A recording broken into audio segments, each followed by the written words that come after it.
दिनै नैथि सानाव दिनै गोथार फिरफिला बर' थुनलाइ आफादनि गोथार फिरफिलाखौ दैखांनाय जाबाय आरो बिनि उनावहाय जोंहा जाय बिथांमोनहा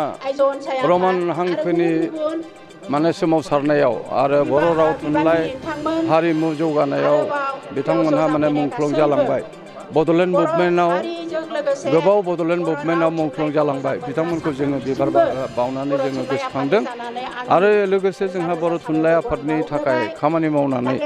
जायफोर रुंसारि जालांबाय जायफोरनिखि मुंख्लं जालांबाय बिथांमोनखौबो जोङो आलादायै जोङो जर'खायै बावनाय जादों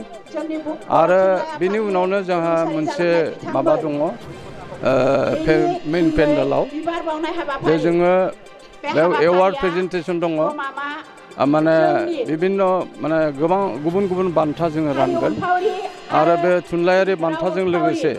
समाजकर्मिफोरखौ जोङो बिथांमोनखौ बरायगोन आरो लोगोसे माने बेवहाय जोङो माने बानजाय आफादा दिहुननाय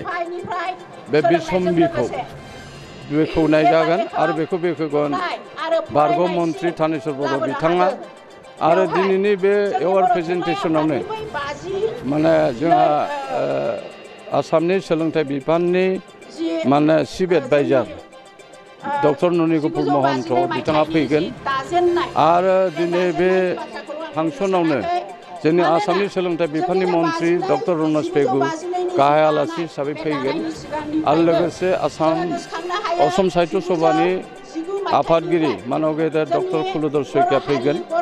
आरो लोगोसे माने central institute of Indian language माइसुरनि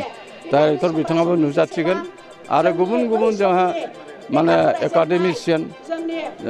मेलेमजिबिफोर जोङो हांख्रायदों बिथांमोना बेवहाय फैगोन आरो जोङो हारिमायारि सोलोंथाइ खान्थिनि सायाव जे भारत सरकारा बाहायनो थांगासिनो दङ बिनि सायाव जोङो मोनसे बिराद गिदिर मोनसे सेमिनार